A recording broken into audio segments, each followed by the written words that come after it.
There's going to come a point where that step's going to be impossible. Is it just me, or the introductions you're giving me just getting a little weirder all the time? Something I said? Oh. Morning. When Marianne called me 2 days ago to ask me to do this, that was a little longer than that, but not too long ago. I thought, well, I'll do something a little bit more lighthearted, this time. And I thought, well, I'll start with telling you a little bit about, I was privileged, yet again, to be part of somebody's entheogenic psilocybin experience as guide and scribe. And just had a terrific time of it. And we got to talking both during and after. And she'd come from a pretty severe Reformed background. And at one point, she just said, there was no mirth. Again, it was so somber. She said, spirituality can't possibly be this somber, this harsh, this cold, And I said, yeah, but it would have been nice if somebody told a joke, right? She said, yeah. And she had this vision of her grandparents who were very, very, sort of austere, telling each other jokes during her period. And she just made her laugh and cry. And I thought, that's, again, in my ongoing campaign against earnestness, I'm all for that sort of thing. So I thought, well, in the spirit of that, maybe I'll give some sort of talk. I mean, the title's supposed to be somewhat tongue-in-cheek and all that, and also combined with the whole New Year's resolution thing. And my resolution is that I'm going to go back to being my more authentically miserable self. Because what I've done is deprive people, this has been incredibly selfish of me, and I have to apologize to some of the people around me, and that in being so progressive, so good, so virtuous myself, I have deprived the people around me the opportunity to practice their own resolutions, the ways in which they can and should be better. And you know who you are, and most of you are here. If you're not at Grand Valley, and every other place I go. So I put together a little list for you. No need to thank me just yet. These are things that you can work on yourselves.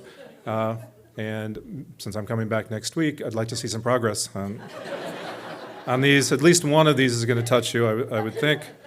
Fear of failure or success, low self-esteem or self-doubt, fixed mindset, unresolved trauma or chronic stress, lack of emotional regulation, procrastination and avoidance habits, poor goal clarity, lack of direction, weak discipline, inconsistent effort, short-term thinking, over long-term planning, information overload, constant distraction, poor decision-making skills, lack of critical thinking, don't we see that, negative peer influence, social comparison, pressure to conform, poor physical health, sleep deprivation, poor nutrition, substance abuse, addiction to social media, constant notifications, attention fragmentation. It's only 5 minutes, just hang in there, okay?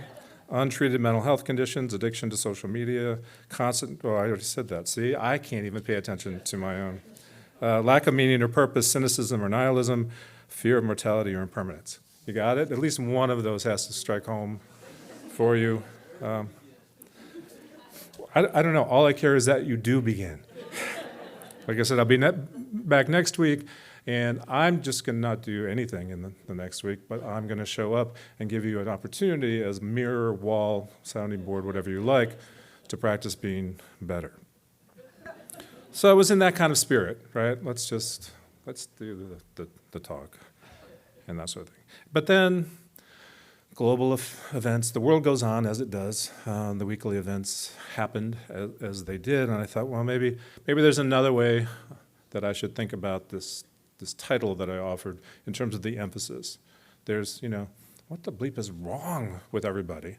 And that's an expression of annoyance, right? I don't know it's going to sound trivial, but nonetheless, it's one of those things that makes me think, what the bleep is wrong with everybody? And by the way, you can fill in your own expletive. I don't care what you use there. I'm on the phone with customer service, and it was something that was relatively important.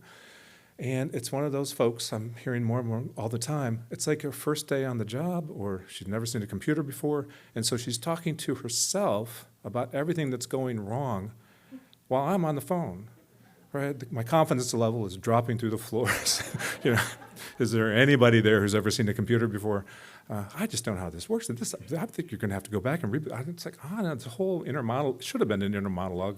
That, all right, what's wrong with everybody? Emphasis on the, But there's another way to do it. So that's annoyance, and that is, really, what the hell is wrong with everybody? What the hell is wrong with everybody? Which is more of an explication, an investigation, a kind of inquiry. Okay, what really is truly wrong with everybody? And by everybody, of course, that's kind of a rhetorical device. I don't mean everybody. I just mean, like, almost everybody, okay? And then at the heart of what's wrong with us, and it's just natural, there's not much we can do about it, is conflict. I do follow many of the great theorists, and I don't think there's any discipline in literature, philosophy, sciences, that doesn't posit conflict at the heart of who we are. Christianity, right, where, as Shannon put it in his beautiful meditation, what he sent to us, he doesn't embrace the notion of fallen, neither do I, but Christians, at least I think, have it right that there's some kind of separation from ourselves, from the transcendent, divine, whatever you want to call it, for whatever reasons. And they do posit reasons that most of us might reject, but nonetheless, they've at least made the attempt. The Buddhists couldn't even be bothered with the attempt. They're like, well, what's wrong with us? Well, we could be enlightened, but we're ignorant and greedy and angry. And, well, where does that come from? Well, that's not the point. So they just just move ahead. Plato divides the soul into three parts. It's at odds, with the, Freud, of course, id, ego, superego. It's just nothing but conflict all the way down. From the moment we show up on the planet, it's just a series of corrective actions, It's like, we're so happy you're here, we love you so much, now be something different, it's so much, it's like, there's just so much work to be done, right? And humans have spent most of our time on Earth thinking about how we can make other people better. Hence my presence here today. So that's, from philosophy and psychology, we can go on and on. Here it is from at least three hypotheses from biology, from an evolutionary standpoint, in terms of this conflict and what we're dealing with. And the first one you all know, it's the parochial altruism, suggesting that humans evolved to be simultaneously cooperative in groups and aggressive towards outgroups, the us and them problem that we're all familiar with. The second one is more interesting to me. I don't know a lot about it. My daughter probably knows more than I do.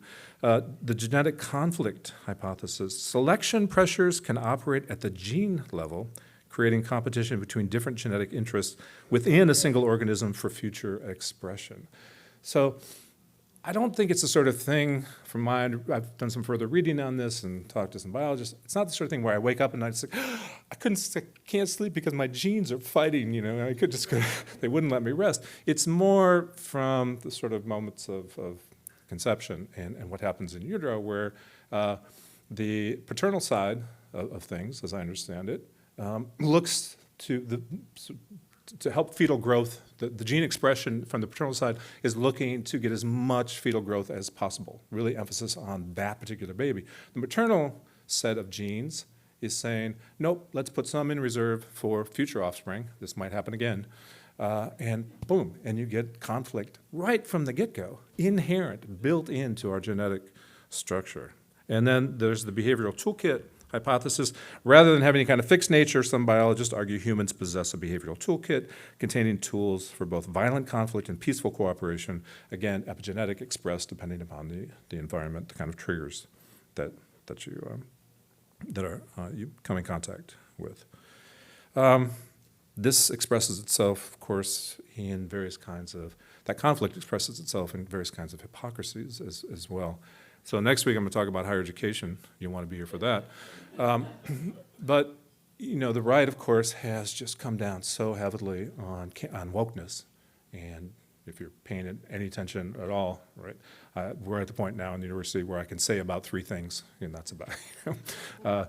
And so, how you can't do that. And so here, this conservative movement, which historically aligns itself with small government and non-interference in people's lives, in the lives of institutions, is deeply ingrained in our lives. we want small government unless it's us, and then we want it to be all-powering and all-encompassing. And the left, certainly does its fair share of this too. We're all for tolerance and understanding unless you don't agree with us.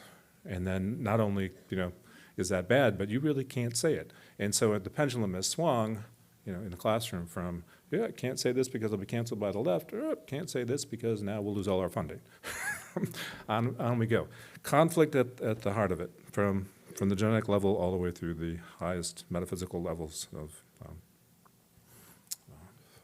religion, philosophy, etc. All right.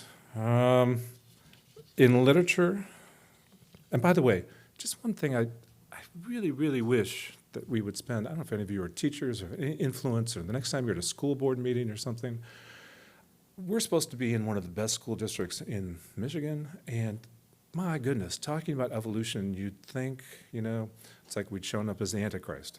And one of the things I wish my students understood better coming into college, and certainly leaving college, is that natural selection is not a designer, right? Evolution has no foresight.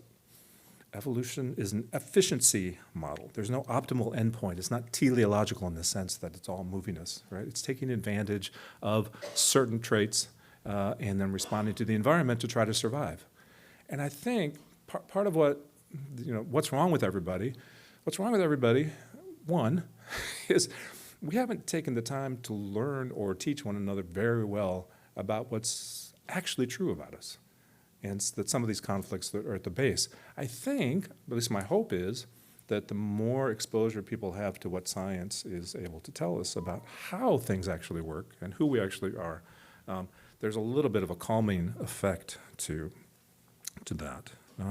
But you also might be sitting there thinking, well, DeWilde, I'm not so sure. I've met some people who seem not conflicted at all. They seem damn sure of what they think and who they are. All right, they're either really old and they just don't care anymore. They're enlightened, and there are about 4 of those people on the planet, as far as I can tell. They're probably, I'm going to play armchair psychologist, they probably are more in this camp, and that's either the Dunning-Kruger effect, right, which is that overinflated notion of your competencies, that no matter how awful I actually am at something, I'm fully convinced I'm the world's leading expert. There's a growing amount of that, as far as I can tell. That's become epidemic, on one hand. Or on the other hand, it's pretty common stuff. And the need for anxiety, or because of anxiety, the dread, whether it's out of the impermanence of life or not feeling like the conflict. The conflict is something that's very, very hard for most of us to handle. So we've invented lots of ways to eradicate it or overcome it or paper over it, all sorts of ideologies, et cetera. And so a lot of those folks, I think, who are become absolutists in one form or another, to my mind, have not actually dealt with the conflict in an intellectually or psychologically honest way, but they have dealt with it, right? It's just up to the rest of us now to deal with that particular absolutism in our lives. All right. And a couple more things about that. So we don't want to leave out literature either. So there is Hamlet, of course. I love, one of the reasons I love, The Tempest is my favorite. Macbeth is right up there. Hamlet is worth a reread or re-seen if you haven't seen it lately. A lot of Shakespearean scholars say this is where Shakespeare really invents the human, the modern notion of the human, because Hamlet has an interior life that we don't really have access to in literature before this particular play.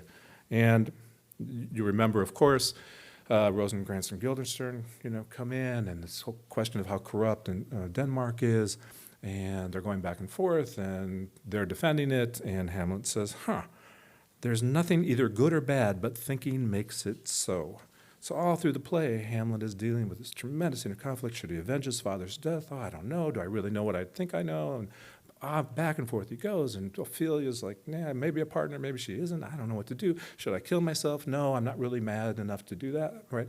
It's just this sort of wonderful exposition, obviously in Shakespearean language, for what besets an awful lot of us. And he says, maybe there's a kind of subjectivism or even relativism to this, the way that I'm thinking, that I needed to account for. And I was never, I should ask you about this, really never quite quite sure if that was meant in the text to be a revelation. It just came to Hamlet in that moment, or it's something that he's reasserting. And I'm not really sure how to read it. In The Old Man and the Sea, Stoney and I were just in Key West. She was finishing some dives for her certification. She has decided that living under the sea makes more sense than living on land. I'm beginning to see the sense of that myself, actually. Anyway, we visited the Hemingway home while we were down there, as one does. And so I was thinking about that in The Old Man and the Sea, where Santiago, right, is out there and he's fighting his own aging body, his pride, right? He can't do the things that he used to be able to do. He's got this huge marlin on the line that he loves and doesn't love. It all comes, humanity, nature, I mean, all of it in, of course, inimitable, Hemingway, quote unquote, simple prose, where he's fighting with the fish himself, the nature of humanity, all of it. And you did not kill the fish only to keep alive and sell for food, he thought. You killed him for pride and because you're a fisherman. You loved him when he was alive and you loved him after. If you love him, it's not a sin to kill him, or is it more? And then finally, from Dickens' Great Expectations, there's Pip, which a lot of people hold up as maybe the quintessential, along with Hamlet. Conflicted. Oh, I want to be wealthy. Miss Haversham's life, Estella, that's life for me. But I've got my allegiance to my people and who I am. Am I who I was, where I come from, or am I what I aspire to, right? And then Dickens goes on for 4,000 pages, trying to resolve that. And if you haven't read that in a while, then that's your afternoon. Before you get to work on all the other things that we talked about earlier. The point is let's review. What have we learned so far? Okay, we're hugely complicated. There's a lot of stuff that's going on. Much of it is in conflict, or at the very least, we seem to be paradoxical in a lot of things that we espouse, say that we want. The ideal and the real conflict on an ongoing basis. How do we defend that? How do we live with ourselves rather than just sort of, eating 14,000 pizzas a day and calling it good? We've got these defense mechanisms. We've developed a whole really, amazing suite of neuroses that, keep people busy for long periods of time. Projection, transference, all kinds of stuff that's going on that we want to get to the bottom of. The complexities show up in everything from my point of view, and if I had one resolution, I don't want it, but it's the same one that I have probably ever since I started teaching, and that is, DeWilde, for once in your life, would you just try before you say some smart-ass thing to keep people's stories in mind, that even if they're 18 or 19 years old, coming into your classroom, they may have suffered, undergone, seen things, come from a place that's hard for you to imagine. Would you not take the easy route? Would you please try to stay mindful of the very things that you keep saying other people should stay mindful of? That's one of my own internal conflicts. And confession feels really good. Thank you. I appreciate that. So I'll end with a little bit of epistemology, because I may have said this before, but I really do think, given the kinds of media we now live in and or have access to, the ways in which our tribal notions have been exacerbated and played to rather than acknowledged and tampered down. This killing of Renee Good raises an epistemological question that some of you might not like, but I'm available for talk back and beatings later. And that is, because of the world we live in, the kind of media that's available to us, the narrative is ahead of the facts, very often times, right? And video makes that especially difficult because video seems like it must be unbiased. It must be able to present to our senses a capture or give us a picture of what in fact is true. There should be no question about that. So if there is a question about it, depending on which camp you're in and which narrative you're already bought into, the other side is clearly lying, they're psychotic, they're propagandistic, they're fascist, or on our side, there's we are apologists for the worst kinds of behavior. We don't care about the lives of people trying to uphold the law, and on it goes. And there's this nice opinion piece just just a few hours afterwards. It said one side saw a clear vehicular attack that justified lethal force. The other saw an unjustified killing followed by an official lie. Each accused the other of gaslighting. Each insisted the facts were obvious. Video compounds the problem because it carries the illusion of objectivity. Unlike testimony or documents that audiences recognize as interpretive, footage feels like it's unmediated reality. This is how the competing realities do and have taken hold over the last, probably since 2016.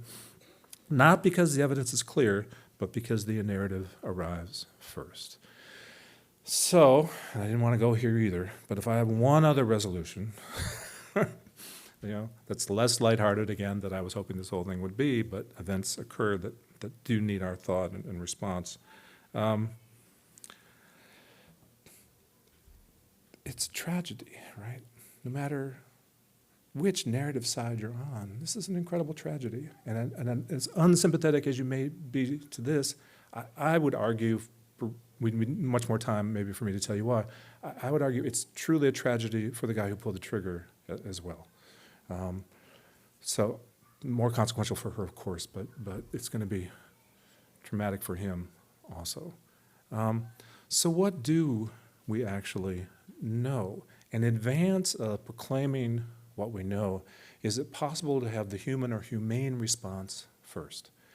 And I swear to God, of all the people in the world who I might have not expected a humane response from, it was, I can barely bring myself to say it, Tucker Carlson chastising his fellow conservatives for saying, can you guys just not go to the blame, the default, to the imputation of domestic terrorism? Can you just acknowledge this as a human tragedy and say something empathetic about that first? Whether he's doing that for propagandistic reasons or I have no idea, all right? Possible.